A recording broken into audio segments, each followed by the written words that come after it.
The Ineos Britannia One-design AC40 training boat, Athena, suffered damage today. After a fire on board, there were no reported injuries, and the boat was taken back to shore for assessment. Here we have team principal, Sir Ben Ainslie, who discusses what happened in Barcelona.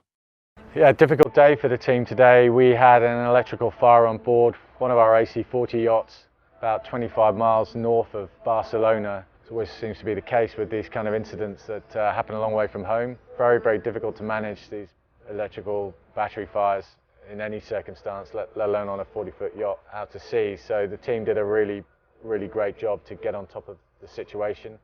So I'm really proud of how everyone reacted, and a big thank you to the team and also to the local fire department, both on shore and out on the water, for stepping up and coming to our assistance. We're really, really grateful for that.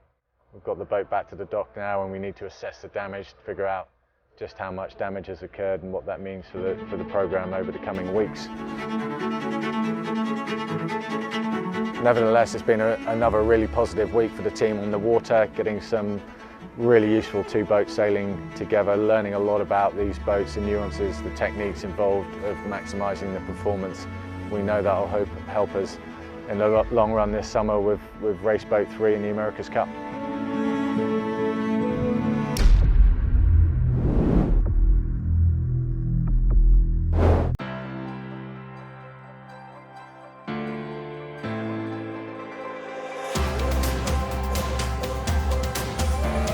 This is your weekly global sailing highlights show, The World on Water, February 23, 2024. The Royal Ocean Racing Club's Caribbean 600 is one of the great 600-mile ocean race challenges, along with epics such as the Rolex Fastnet Race. This 600 nautical mile race circumnavigates 11 Caribbean islands starting from English Harbour, Antigua, and then heads north as far as St Martin and south to Guadeloupe, taking in Barbuda, Nevis, St Kitts, Saba, and St Barths. The 15th edition of the RORC Caribbean 600 started in glorious conditions on Monday, the 19th of February, off Fort Charlotte, Antigua. 64 boats with over 500 sailors from all over the world took to the start for the non-stop 600 nautical mile race around 11 Caribbean islands. The southeasterly breeze, gusting up to 17 knots, produced a fast start to the Caribbean Classic. The outer distance mark was very busy for the first start, with 4 charter boats giving their guests on board the thrill of winning the pin end. The second start was a combination of some of the most technically advanced boats in the race, and the race to the line was just as competitive as the first start. Niklas Zenström's Karkik 52, Ran, Sweden, made a good start inshore of Ricky and Deget. Peter and David Askew's Butin 52, Wizard, USA, also got away well. In the Class 40 division, Richard Palmer's Jangada 40, Great Britain, skippered by Rupert Holmes, made a clean start inshore.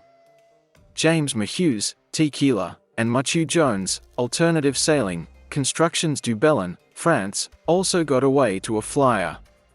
5 hours into the race, Tequila was the clear leader in the Class 40s. 4. Maxis, barreling into the pin at top speed, was a breathtaking sight for the IRC Super Zero start. In the mix were Far 70 Ocean Breeze, Austria, skippered by Johann Schwartz, and VO65, CC, Austria, skippered by Gerwin Janssen. The last start featured 11 multi-hulls, including 3 Mod 70s vying for the race record, and multi-hull line honours. As with all of the previous starts, it was rush hour at the pin end. However, Eric Maris, Mod 70, Zulu, France, started on port, blasting right over the top of the fleet like Zulu had been shot out of a cannon.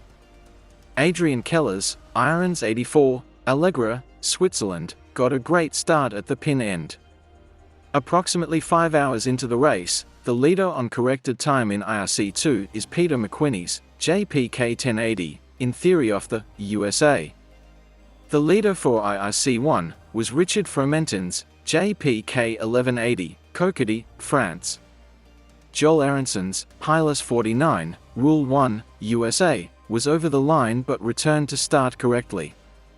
It is always great to see the fleet all get away to a clear start, commented RORC race director Steve Cole.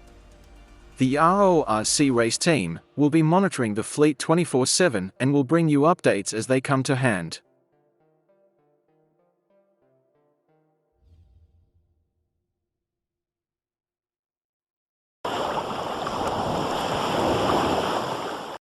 This is not one for the faint-hearted. After having to pit stop in Rio because of the loss of two of his rudders, third-placed Arkea Ultim Challenge Brest skipper Armel Leclerc was hopeful of returning to the racecourse. The boss of Armel's Banque Populaire team, Ronan Lucas, explained that two replacement rudders were in transit, confirming that he is hopeful that Armel would be able to leave on Sunday.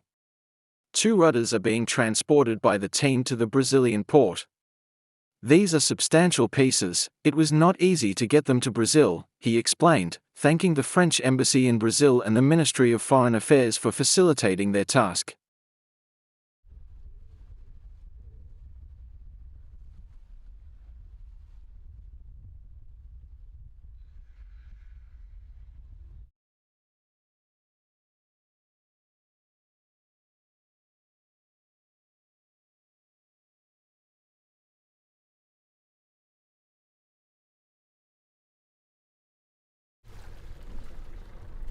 Contact devant! Contact derrière! Mais on n'est pas plaqué! La garde va nous aider.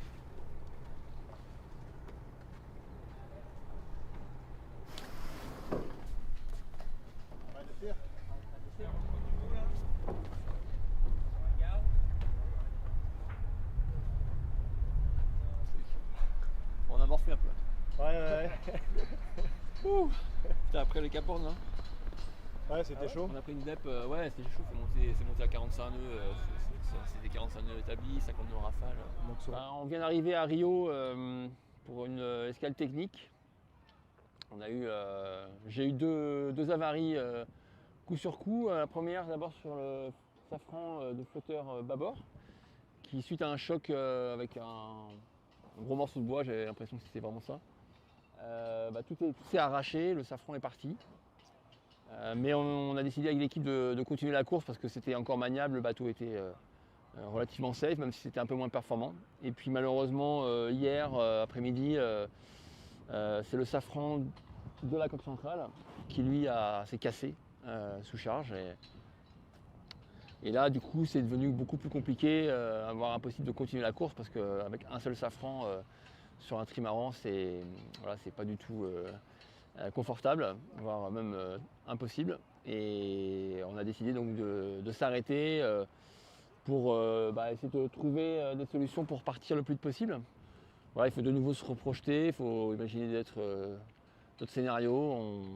On voit un peu tout défiler, on s'imagine que c'est fini, après on se dit que c'est peut-être pas fini, qu'on peut repartir. Bon voilà, tant qu'il y a de l'espoir, on va essayer. Après, c'est sûr que c'est compliqué, c'est pas des petites casses. Maintenant, on avait prévu avec le team du matériel de spare, on avait un jeu de safran complet, une dérive de spare, on a des voiles de spare. Donc on savait que ça pouvait servir pendant ce tour du monde. Et malheureusement, on va devoir utiliser cette joker. Il reste 10 jours de mer environ, mais il faut oublier qu'on va arriver en Bretagne, c'est encore l'hiver, il y a des dépressions fortes qui peuvent finir le parcours et mettre le bateau à rude épreuve. Donc il ne faudrait pas qu'on fasse de bêtises sur la fin de course. Donc il faut être sûr de partir avec un bateau en sécurité et pouvoir terminer ce tour du monde, c'est l'objectif. Rien, à l'échelle d'un tour du monde, c'est sûr qu'on a l'impression qu'on est arrivé, je crois qu'on a fait, je crois qu'il reste 15% du parcours à effectuer, donc c'est pas grand chose, j'en ai fait 85, donc le plus gros est derrière moi, mais oui, ça reste quand même une transat. Il va falloir repasser l'équateur, le poteau noir, et ensuite l'Atlantique Nord. L'Atlantique Nord, ça peut être très difficile, ça peut être voire même plus compliqué que les mers du Sud à cette époque-ci de l'année.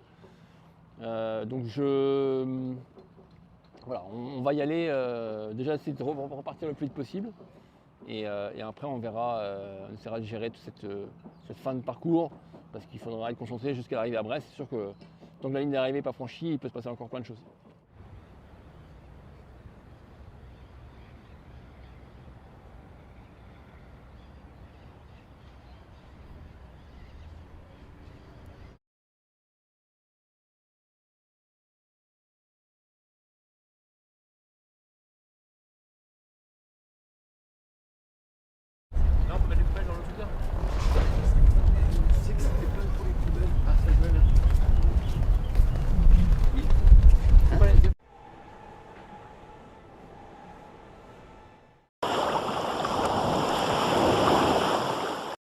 Jason Carroll's Mod 70 Argo has taken multi-hull line honors in the 2024 Caribbean 600 in an elapsed time of 01 day, 8 hours, 08 minutes, and 40 seconds. Eric Meris, Mod 70 Sulu, was the second boat to finish the ORC Caribbean 600 and was just 19 minutes behind Zulu after over 32 hours of intense racing. Alexia Barria's Mod 70 Lamosa, the famous project, co-skippered by D. Kafari, completed the multi-hull line honors podium, finishing the race less than 4 hours behind Argo. It's beautiful weather. It's a nice length of race. I think it's a good challenging length, and it just is super active for the whole crew the entire time. I think it keeps us all busy. Beautiful scenery, beautiful people. It's just an awesome race.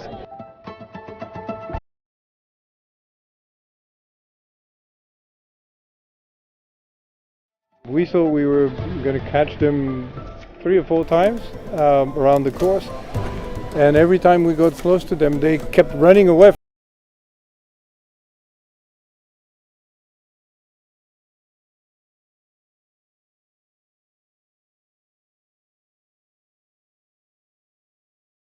We've, the last 2 editions with the Mod 70s have been won within the last couple of tacks on the finish line, so we knew we just couldn't take our foot off the gas the whole way around, which is, why we love this race. It's epic. You get to a corner and that you reshuffle the pack and you can get dealt a great card or a bad card, and you just got to play the odds.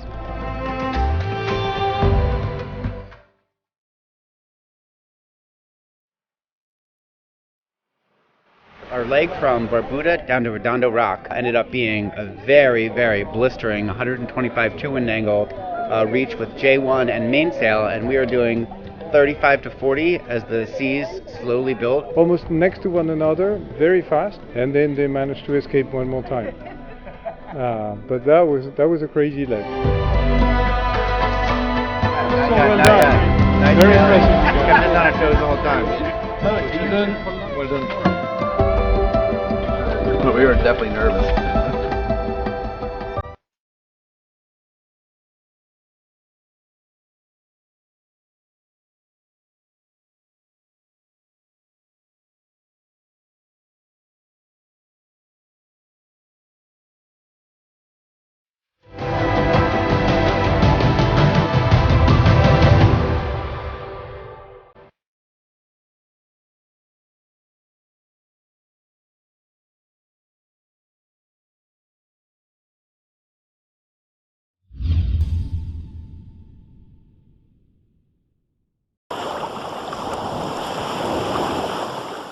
Cupid's arrow once again struck beautiful Barcelona that served up warming southerly building breezes and flat waters that the New York Yacht Club, American Magic, took full advantage of on 2 long 2-boat sessions where no love was lost in the search for speed and racecraft.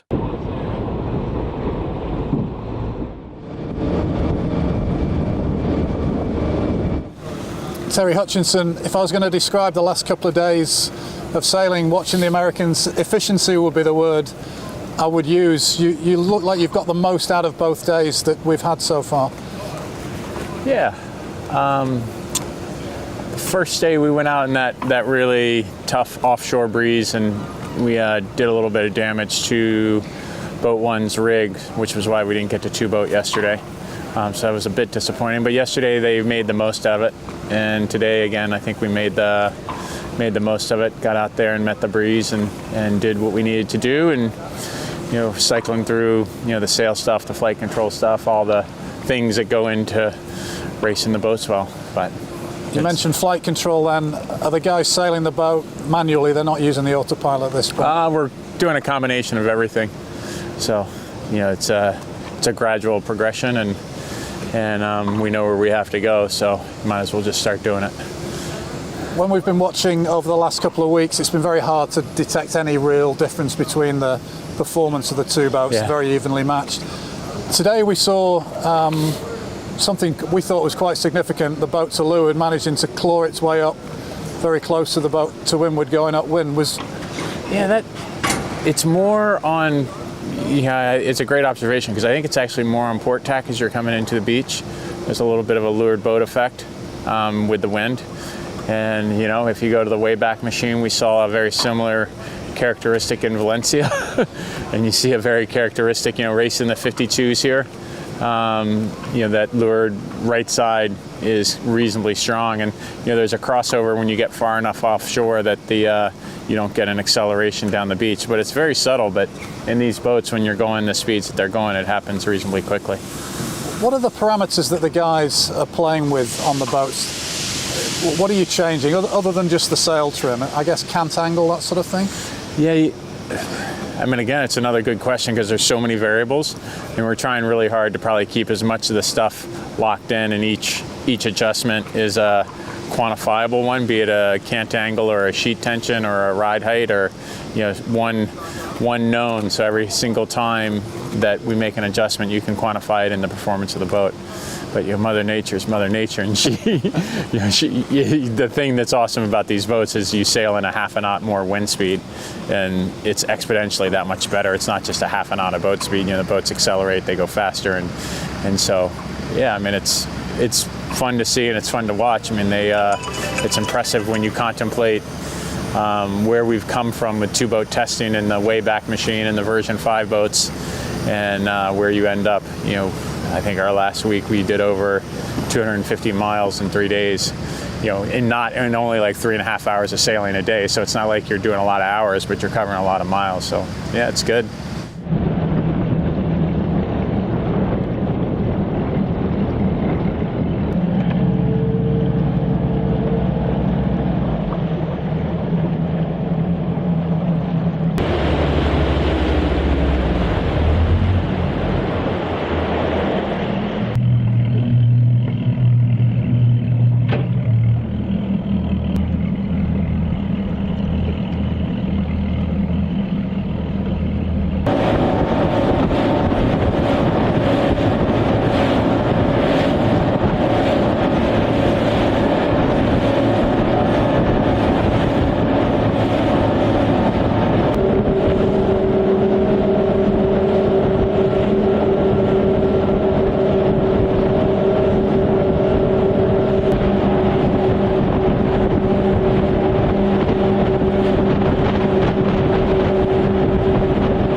The Dubai Duty-Free SB20 World Championships witnessed a thrilling day of racing with 3 completed races. The first race started at 2:15 p.m, and unlike previous days, the wind was stable and consistent, ranging from 6 to 9 knots. Despite the calmer conditions seen at the start of the championship, today's racing remained challenging. Sailors contended with varying wind strengths and directions, adding complexity to the races. It's the penultimate day of the Dubai Duty-Free SB20 World Championships. Now, this class attracts a diverse range of sailors, from amateurs to professionals to Olympic medalists. We've got women's teams here, youth teams, and in fact, the age range is really impressive. We've got some sailors here who are in their 70s, right down to our youngest sailor on the water, who is just 10 years old. And I caught up with Finley, who is 13. Being one of the youngest skippers here is very difficult. But I have lots of support with DOSC and Dubai Duty Free, so it's still very scary, and it's a very big adventure when you're against people a lot older than you.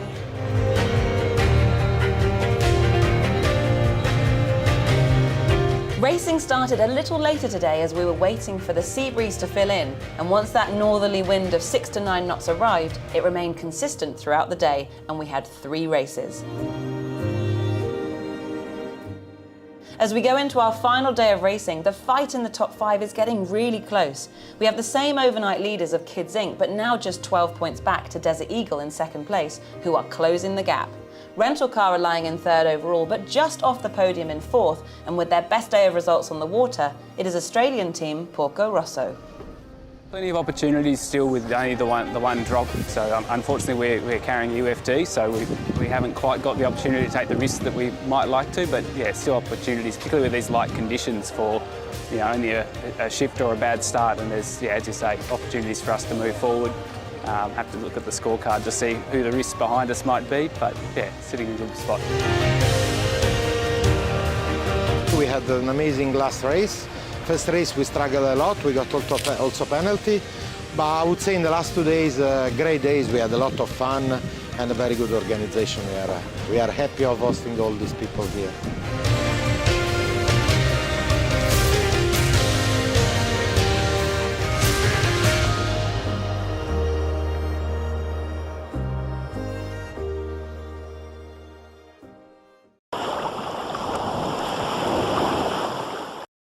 After a little more than 48 hours of technical stopover in Rio de Janeiro, Arkea Ultim Challenge Brest skipper Armel Leclerc and his Ultim Maxi Bank Populaire 11 have returned to the racetrack. He docked out from Rio at a little after 16:30 hours UTC and resumed racing in third place at 17:38 hours UTC. Dimanche 18 février et on est reparti de Rio. Ça y est, on a 3 safrans à bord de Banque Populaire. L'escale technique était efficace, on a mis 2 jours pour remettre le bateau à peu près en état. Et c'est reparti, on va aller finir ce tour du monde en route pour Brest maintenant. Et voilà, là on est direction plein est pour aller récupérer du vent et remonter maintenant vers l'Atlantique Nord, l'Équateur dans 3 jours, 3 jours normalement pour revenir dans l'hémisphère nord. Donc un grand merci à tous ceux qui nous ont aidés au Brésil, la France, la logistique, la douane, voilà, toute cette chaîne humaine qui a été super, efficace et c'est vraiment très sympa d'avoir vécu cette histoire avec vous, même si on aurait préféré ne pas s'arrêter, mais c'est le jeu. Et le principal c'est qu'on soit reparti. L'équipe a fait un super boulot et ils vont mériter une bonne nuit ce soir. Et puis moi je vais m'occuper du bateau et finir ce Arkea Ultim Challenge avec Banque Populaire. Allez, à bientôt. Ciao ciao.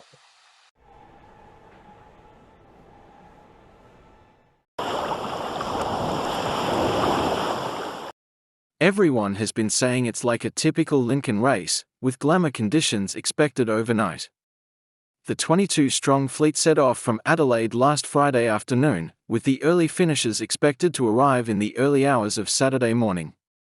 This 160 nautical mile race has the course taking yachts across the Gulf of St Vincent, to Marion Reef, at the bottom of the York Peninsula, into Investigator Strait, towards Cape Spencer, before the fleet turned northwest towards Cape Donington, and into Port Lincoln. Everything. I mean, it's just a perfect race. It's our little mini Sydney Hobart. We have champagne sailing. It's beautiful weather this time. And I've got my mate Scotty over there, which you know. We've got the bets on already, by the way.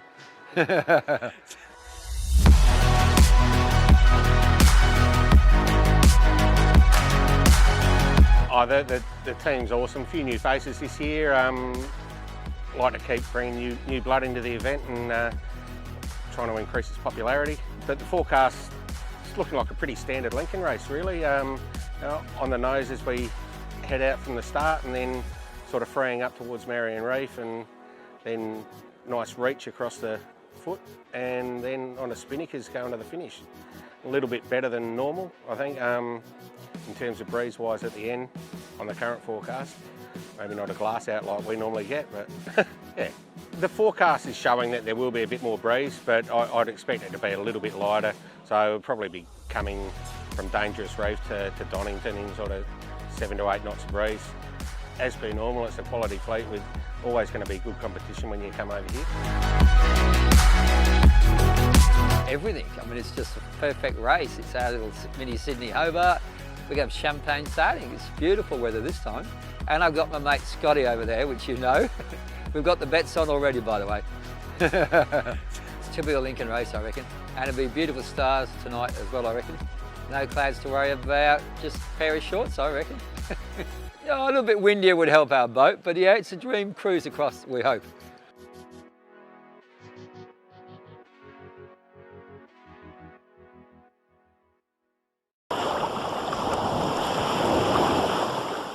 UAE-based teams clutched the top positions at the Dubai Duty-Free SB20 World Championships Day 2024, with Team Kids Inc. winning the overall title.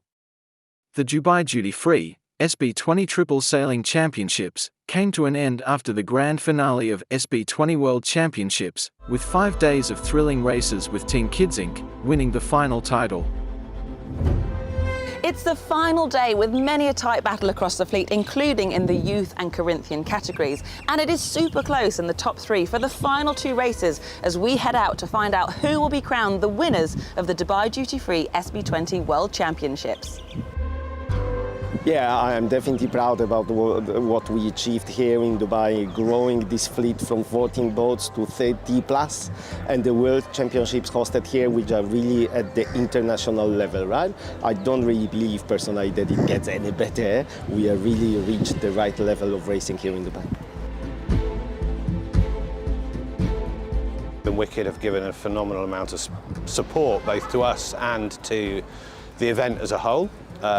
As well as providing the fantastic race village here. We provided quite a lot of the branding, and then for us personally as a team.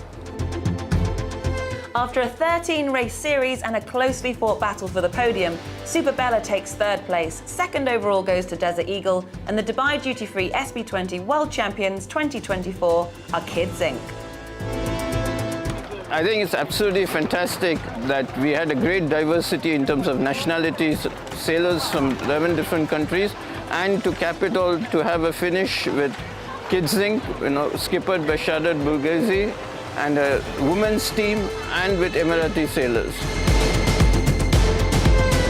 Oh, it's still a bit surreal right now. Yeah, it's amazing. We left it till the very last minute to make it. Yeah, stressful.